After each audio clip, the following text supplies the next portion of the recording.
Film ini diawali dengan diperlihatannya anak-anak panti yang asik bermain Squid Game versi Espanyola Puerto Uno. Tak cuma itu, para anak yang jauh dari gadget terlihat riang dan ceria bermain dengan teman sebayanya.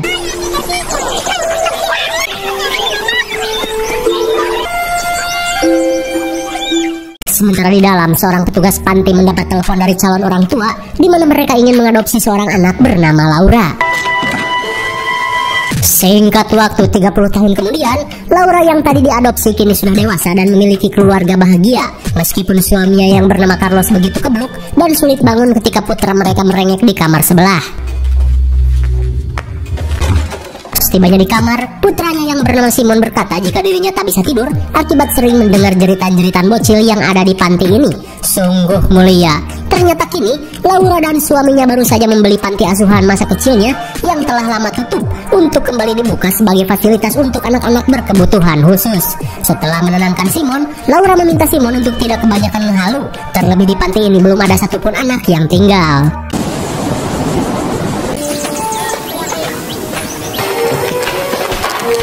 Di keesokan harinya, Laura langsung menghampiri Carlos yang sedang bermain piano. Lantas, Laura berterima kasih pada suaminya ini yang mau merogoh kocek besar untuk tujuan mulia, yaitu membuka kembali panti tempat masa kecilnya dulu. Carlos pun berkata, jika harta hanyalah titipan dan tidak dibawa mati, ia pun ingin harta yang ia miliki bisa menjadi amal jariah.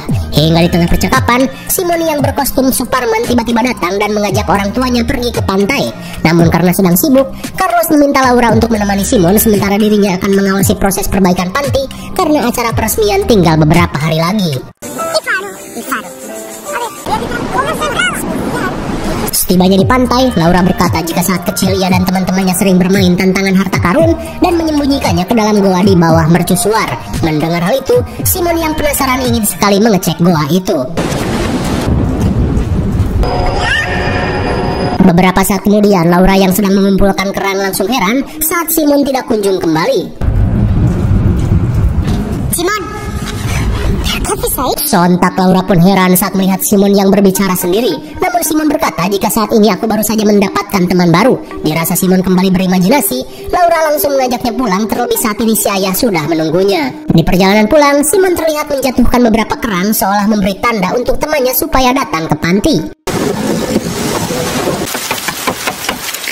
Singkat waktu, Laura kedatangan seorang nenek berkerudung masa kresek bernama Beninga, di mana ia mengaku sebagai pekerja dinsos untuk membicarakan penyakit Simon. Sesaat kemudian, mereka pun membicarakan Simon yang memiliki penyakit menular yang diturunkan oleh orang tua genetiknya. Oh, ternyata Simon adalah anak angkat yang diadopsi Carlos dan Laura ketika masih bayi. Lantas, Beninga meminta Laura untuk segera membawa Simon ke rumah sakit karena saat ini ada prosedur khusus yang mungkin bisa menyembuhkan penyakitnya. Akan tetapi, Laura menolak karena sejujurnya Simon tidak tahu jika dirinya merupakan anak angkat dan juga tidak tahu mengenai penyakitnya. Takut statusnya diketahui Simon, Laura meminta Beninga untuk pergi. My God, sungguh malang. Ternyata Simon menderita penyakit HIV yang ditularkan oleh orang tua kandungnya. Takut ketahuan, Laura berniat menyembunyikan dokumen ini. Di tengah malam, Laura terbangun setelah mendengar suara gaduh dari arah gudang.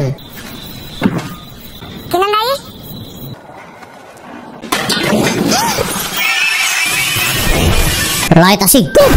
Sontak Laura pun kaget saat melihat Beninga tiba-tiba menyelinap sambil membawa sekop kabur ke arah Ryuk sambil menahan rasa tension.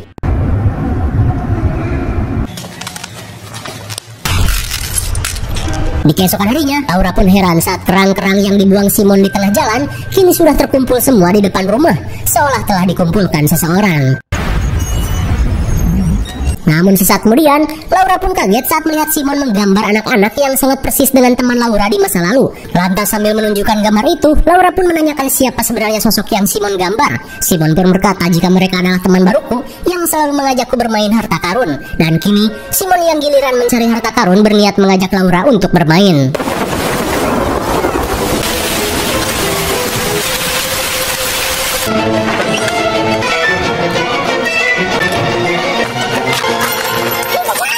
Sontak Laura pun panik saat permainan itu malah mengarahkan Simon pada dokumen rahasia yang ia sembunyikan. Namun Simon menegaskan jika semua ini sudah diatur oleh teman-teman barunya. Bahkan kini ia tahu jika Laura bukanlah ibu kandungnya. Di tengah rasa kaget, Laura menanyakan siapa yang memberitahu hal itu. Lantas Simon hanya mengatakan nama Thomas yang telah memberitahu semua kebenarannya. Singkat cerita, hari peresmian panti pun digelar, di mana tempat ini sudah benar-benar layak untuk menampung anak-anak berkebutuhan khusus. Di saat itu pula, Laura langsung mengajak Simon untuk menyambut anak-anak panti yang akan datang. Akan tetapi Simon malah menolak dengan alasan ia akan pergi bersama Thomas ke rumah kecil.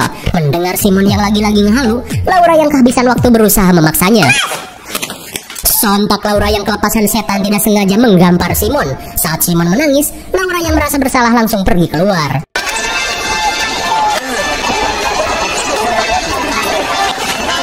Bisa kita lihat anak-anak berkebutuhan khusus telah berdatangan dan merayakan pesta peresmian panti asuhan milik Laura. Namun di tengah meriahnya pesta, seorang bocil bertopeng karung goni terlihat ngejogrok sendirian. Kira-kira siapakah bocil ini? Sesaat kemudian, Laura yang khawatir pada Simon bergegas mencarinya. Simon! Simon? Di tengah pencarian, Laura pun kaget saat menyadari dirinya diikuti oleh seorang bocil misterius bertopeng karung goni dan dengan baju panti jadul bertuliskan Thomas. Simon?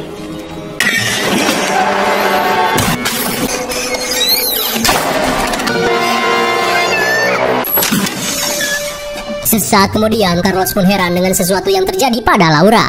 Namun Laura yang panik bergegas mencari keberadaan Simon yang masih belum ditemukan. Di tengah kepanikan yang semakin menjadi, Laura yang kalut memutuskan untuk mencarinya ke pantai.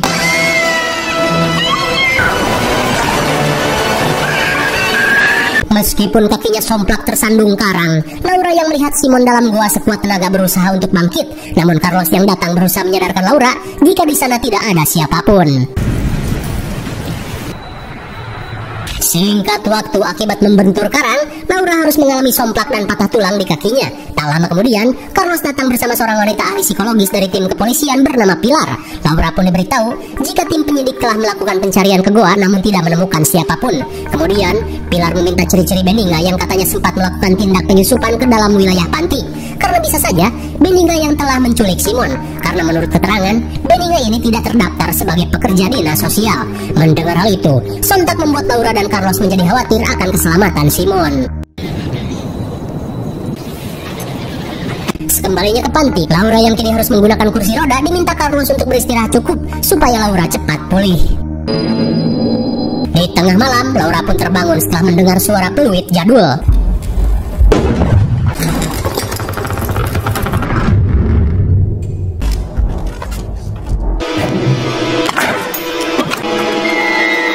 Dikira Simon, Laura pun syok parah saat dirinya hanya menemukan sebuah boneka buluk. Kira-kira kemanakah Simon ini sebenarnya?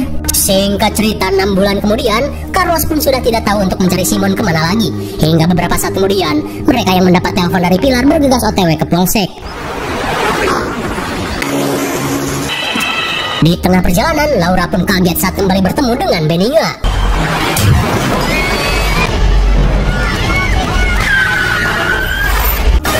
Oh my God! Sontak Laura pun syok parah saat Benigna tiba-tiba tertabrak mobil paket. Di tengah kepanikan, Laura berusaha menyelamatkan si bayi dalam stroller. Tapi untungnya bukan bayi, melainkan boneka bertopeng aneh. Di saat itu pula, Carlos yang merupakan seorang dokter berusaha melakukan pertolongan pertama pada Benigna. Namun ternyata Benigna yang mengalami sariawan ekstrim tidak bisa diselamatkan. Setibanya di Polsek, Pilar pun memberikan beberapa foto dan rekaman yang ia dapatkan dari rumah Benigna. Saat diperlihatkan foto masa kecilnya, Laura berkata jika dirinya mengenali semua teman dan petugas lainnya, kecuali satu orang wanita berkacamata ini. Lantas Pilar memberitahu jika sebenarnya wanita ini adalah Benigna. Kemudian sambil memperlihatkan rekaman, Pilar menjelaskan jika pada saat itu Benigna bekerja di panti sambil menitipkan anaknya yang bernama Thomas. Namun Thomas selalu menggunakan topeng karena ia memiliki wajah yang terlahir cacat sejak dilahirkan. Dan ketika itu, setelah beberapa hari Laura diadopsi, anak-anak yang tersisa di panti mengajak Thomas bermain ke pantai, lalu memintanya untuk membuka topeng. Namun hal tersebut malah membuat Thomas terbuli akibat memiliki rupa yang mengerikan. Hingga di tengah kesedihannya, Thomas pun berlari ke pantai hingga terseret ombak yang sedang pasang. Lalu saat air laut mulai surut, mereka pun mendapati Thomas sudah tidak bernyawa. Singkat cerita, 3 bulan kemudian, Laura yang tak punya cara lain terpaksa meminta tolong pada seorang paranormal subur bernama Medico. Sambil menceritakan kasus yang terjadi pada Simon, Laura memperlihatkan kain yang ia dapatkan dari jasad Benninga, di mana menurut kepolisian, pemilik asli kain ini telah meninggoy sejak 30 tahun lalu. Mendengar hal itu, Medico menyarankan Laura untuk memanggil seorang mage guna melakukan ritual pemanggilan arwah di rumahnya. Lantas apa boleh buat, Laura yang ingin bertemu dengan Simon langsung menyetujuinya. Sekembalinya ke panti, mage legend bernama Aurora berniat melakukan ritual pemanggilan arwah. Namun sebelum itu, ia pun meminta benda yang berkaitan dengan tempat ini guna mempermudah proses ritual. Beberapa saat kemudian, seorang asisten bernama Hendrik mengungkapkan jika saat ini Aurora berencana untuk membiarkan dirinya kerasukan dan pergi ke masa lalu dengan bantuan sebuah boneka yang Laura temukan secara gaib. Setelah melakukan persiapan, Hendrik pun diminta Medico untuk standby karena ritual akan segera dimulai. Saat ritual berlangsung, Medico melancarkan ritual ini dengan memberikan sugesti pada Aurora, di mana setelah hitungan mundur, Aurora diminta untuk menceritakan apa yang ia lihat di tempat tersebut. Di tengah penelusuran, Aurora berkata jika ia baru saja mendengar sesuatu dari kamar anak-anak.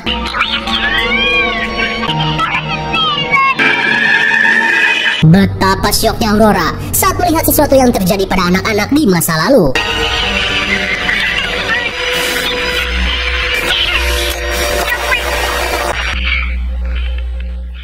Singkat waktu, Aurora yang syok berkata jika ia merasakan sesuatu yang janggal terjadi di masa lalu. Terlebih ketika dirinya melakukan perjalanan astral, dirinya melihat anak-anak mengalami muntaber seperti mengalami keracunan massal. Mendengar hal itu, Carlos yang tidak percaya dengan hal gaib meminta Laura untuk menyudahi semua ini.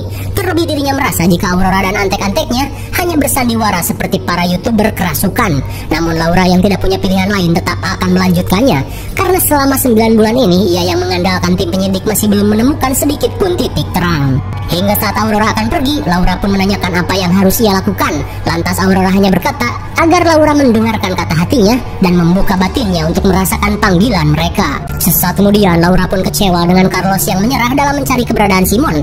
Namun Carlos hanya ingin berpikir logis, karena meskipun Simon ditemukan, ia yakin Simon sudah tiada karena sudah 9 bulan lebih sejak Simon menghilang. Carlos pun mengajak Laura untuk pindah karena sudah tidak ada lagi harapan di panti ini. Di keesokan harinya, Laura yang penasaran terlihat pergi ke kamar anak-anak dan meminta para arwah untuk menunjukkan apa yang ingin mereka katakan.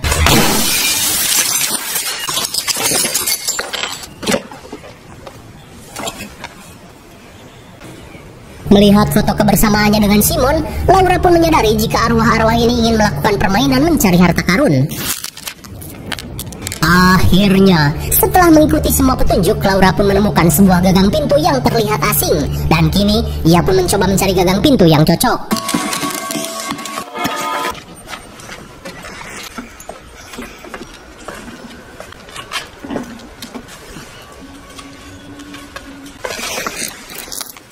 Sesampainya di gudang, Laura pun menemukan petunjuk setelah mendapati liontin Benninga di bawah tumpukan semen. Kemudian, ia pun merasa aneh saat melihat pintu tungku yang terdapat bekas sekop.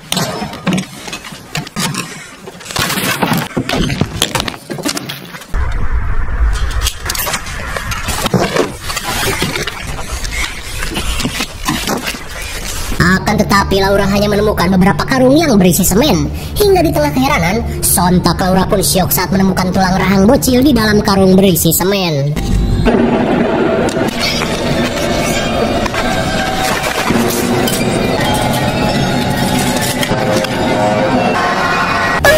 My God! Betapa syoknya Laura saat menyadari jika tulang-tulang tersebut merupakan tulang teman-temannya di masa lalu.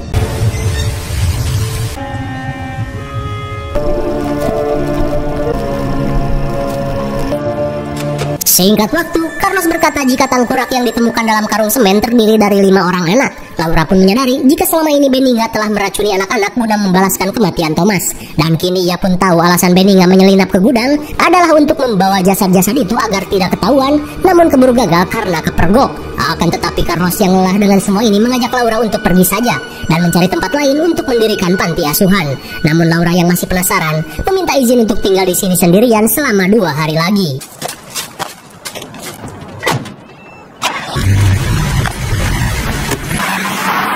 Saat Carlos pergi, Laura pun berniat mengubah suasana panti ini seperti keadaan 30 tahun lalu.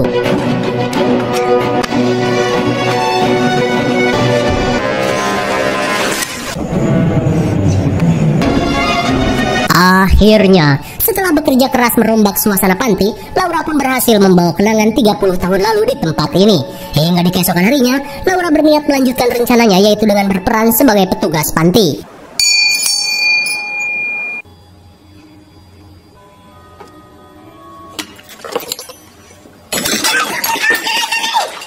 Sontak Laura pun kesal karena caranya masih belum membuahkan hasil. Hingga di malam terakhir, Laura berusaha memainkan permainan Squid Game yang pernah ia lakukan bersama teman-temannya 30 tahun lalu.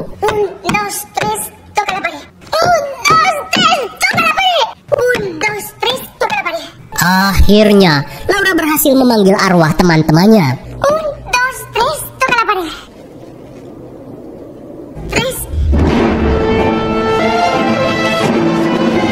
Sontak Laura pun heran dengan si bocil yang bersembunyi di gudang bawah tangga.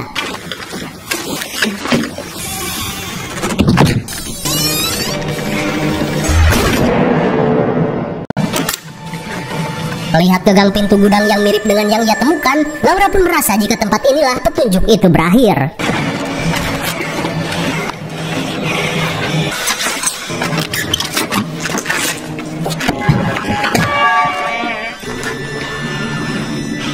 Sontak Laura pun kaget saat menyadari jika panti ini memiliki basement tersembunyi.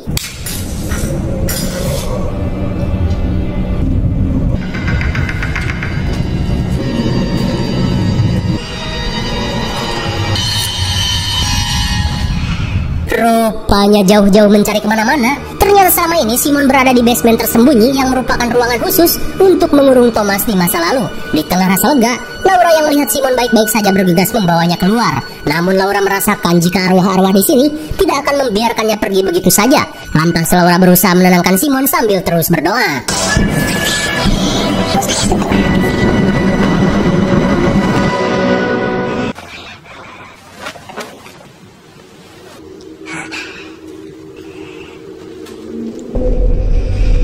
Rupanya sedari tadi Laura telah melakukan perjalanan astral. Dan saat ia kembali ke dunia nyata, Laura pun kaget saat menemukan jasad bocil yang mengenakan topeng Thomas.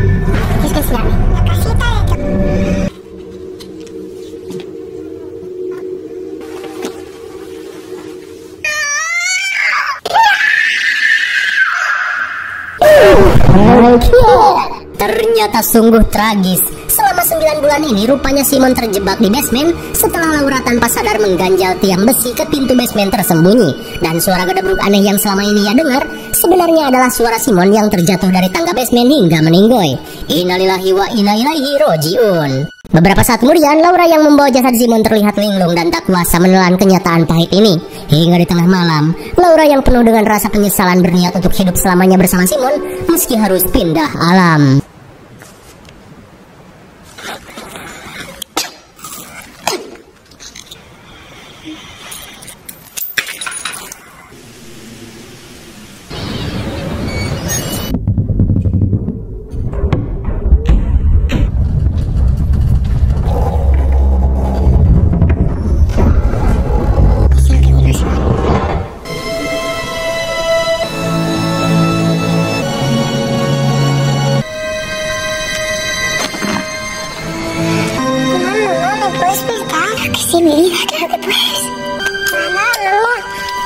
Dan benar saja, Laura yang tidak ingin berpisah dengan Simon memutuskan untuk look out dari dunia dan hidup di alam gaib. Lantas Simon berkata jika sebenarnya selama ini ia sudah menginginkan Laura tinggal bersamanya dan merawat semua anak-anak panti.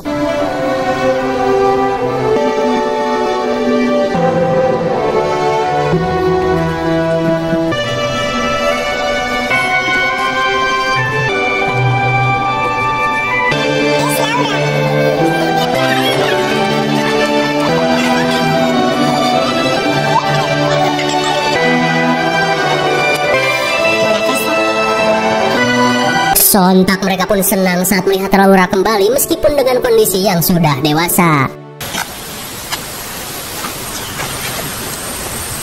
Singkat cerita, 1 bulan kemudian, terlihat Carlos pun kembali ke panti untuk mengenang Laura dan Simon.